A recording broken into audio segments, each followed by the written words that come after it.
సాగునీరు లేక నాగార్జున సాగర్ ఎడమ కాల్వ కింద యాసంగి పంట విస్తీర్ణం గణనీయంగా పడిపోయింది. ఏటా 2,50,000 ఎకరాల నుంచి 3 లక్షల ఎకరాలు సాగు చేసే ఖమ్మం జిల్లాలో ఈసారి 60,000 ఎకరాలకు మించి పంట సాగు కాలేదు. కాలువలన్నీ ఎండిపోతున్నాయి, ప్రాజెక్టులు అడుగంటుతున్నాయి. పరిస్థితి ఇప్పుడే ఇలా ఉంటే రేపు తెలంగాణ ప్రాజెక్టులపై కేంద్రం పెత్తనం వస్తే ఎలాంటి భయంకర పరిస్థితులు ఉత్పన్నమవుతాయని రైతులు ఆందోళన వ్యక్తం చేస్తున్నారు. ఖమ్మం జిల్లాలో యాసంగి పంట సాగు, సాగర్ ఎడమ కాలువలో నీటి లభ్యతపై మరింత సమాచారం మా ప్రతినిధి సాంబశివరావు అందిస్తారు.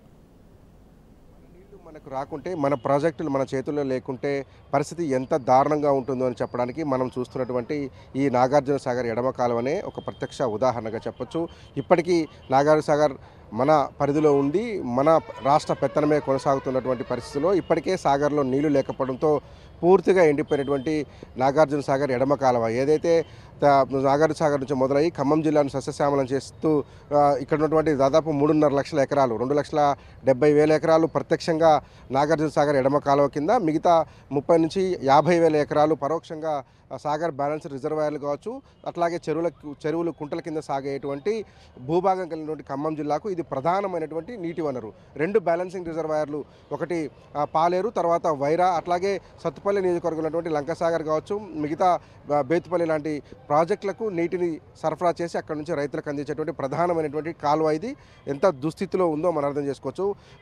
సాధారణంగా ఖమ్మం జిల్లాలో ఈ సమయానికి ఫిబ్రవరి మాసానికే రెండో పంట సాగు అవుతుంది. 2 పంటలకు కూడా నీళ్ళు వచ్చేటువంటి పరిస్థితి ఉంటుంది. దాదాపు 2 లక్షల ఎకరాలు ఎప్పుడు కూడా యాసంగి పంట సాగేటువంటిది ఖమ్మం జిల్లాలో ఉంటుంది. మనం ఒక 4 సంవత్సరాలు వెనక్కి వెళ్ళి చూద్దాము. 2019-20కి చూసినట్లయితే కనుక 2,03,364 ఎకరాల వరి పంట యాసంగిలో సాగింది. అట్లాగే 91,000 పైసలకి ఎకరాల పంట మొక్కజొన్న సాగు చేశారు. అంటే 3.5 లక్షల ఎకరాల దాకా దాదాపు మిగతా ఆరుతరి పంటలకు అన్నీ కలుపుకుంటే యాసంగిలో 3.5 లక్షల ఎకరాల దాకా సాగింది.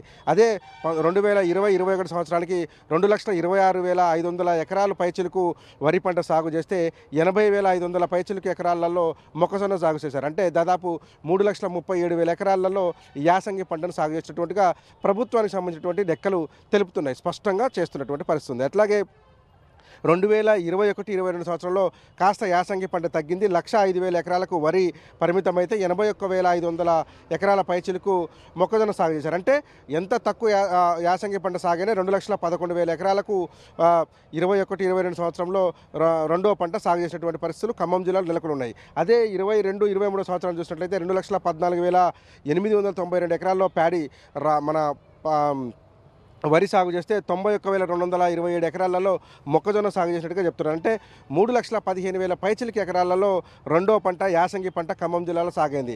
కానీ పరిస్థితులు ఒక్కసారిగా మారిపోయినాయి. ఇటు సాగర్లో నీటి లభ్యత తగ్గింది, ప్రభుత్వాలు మారినటువంటి పరిస్థితులు కనపడుతున్నాయి.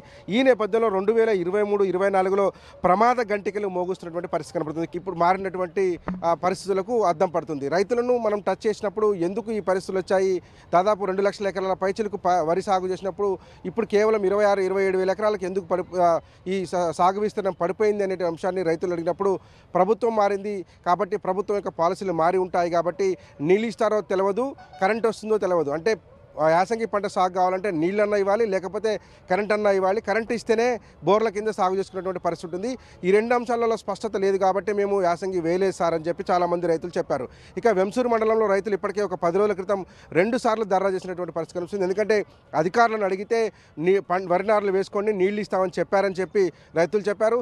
దాంతోనే అధికారులను నమ్మి వరి నారులు పోసామని తీరా నాటేసే సమయానికి నీళ్లు లేవని చేతులు ఎత్తేసారని కూడా వెంసూరు మండలానికి సంబంధించినటువంటి రైతులు 2 సార్లు ధర్నా చేసి ఆ ఇరిగేషన్ శాఖ అధికారులను నిలదీసినటువంటి పరిస్థితి కనిపిస్తుంది.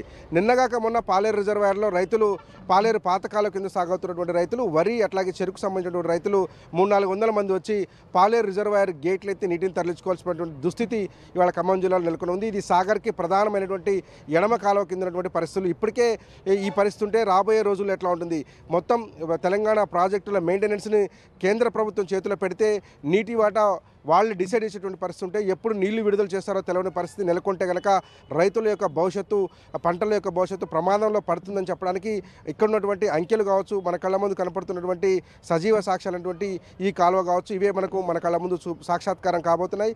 రాబోయే రోజుల్లో ఎట్లా ఉండబోతుంది, వాటర్ మేనేజ్మెంట్ లేకపోతే రైతుల పరిస్థితి ఎట్లా ఉంటుంది, అట్లాగే మన తెలంగాణకు సంబంధించినటువంటి ప్రాజెక్టుల మీద కేంద్రం పెత్తనం ఉంటే ఎట్లా ఉంటుందనే అంశాలను ముందు ఇంకా రైతులు ఊహించుకొని ఆందోళన చెందినటువంటి పరిస్థితి కనిపిస్తుంది.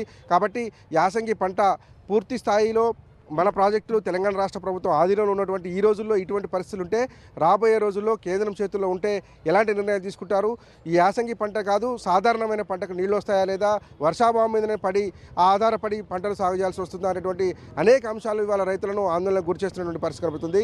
మొత్తంగా సాగునీరు, తాగునీరు కూడా సాగర్ ఆయకట్టు కింద చాలా ఇబ్బందికర పరిస్థితులు ఉన్నాయి. నిన్నగాక మొన్న పాలేరు రిజర్వాయర్ డెడ్ స్టోరేజ్కి వచ్చేసింది.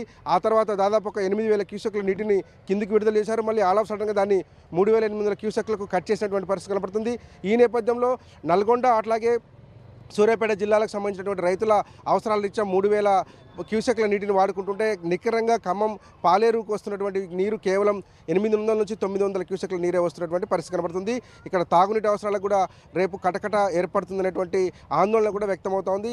ఒక్క ఖమ్మం జిల్లాకే కాదు, అటుపక్క మహబూబాబాద్, సూర్యాపేట జిల్లాలకు కూడా పాలేరు రిజర్వాయర్ నుంచి సాగర్ నుంచే నీళ్ళు ఇస్తుంటారు. ఈ సంవత్సరం అది కూడా ప్రమాదంలో పడినటువంటి పరిస్థితులు కనబడుతున్నాయి. చూడాలి రాబోయే రోజుల్లో కేఆర్ఎంబీ అండర్లో కనుక తెలంగాణ ప్రాజెక్టులు ఉంటే రైతుల యొక్క పరిస్థితి ఎంత దీనంగా ఉంటుందనే అంశాన్ని ఆందోళన రైతుల్లో వ్యక్తమవుతుంది. విడుదల నాగరాజుతో సాంబశివరావు, టీ న్యూస్, ఖమ్మం జిల్లా నుంచి.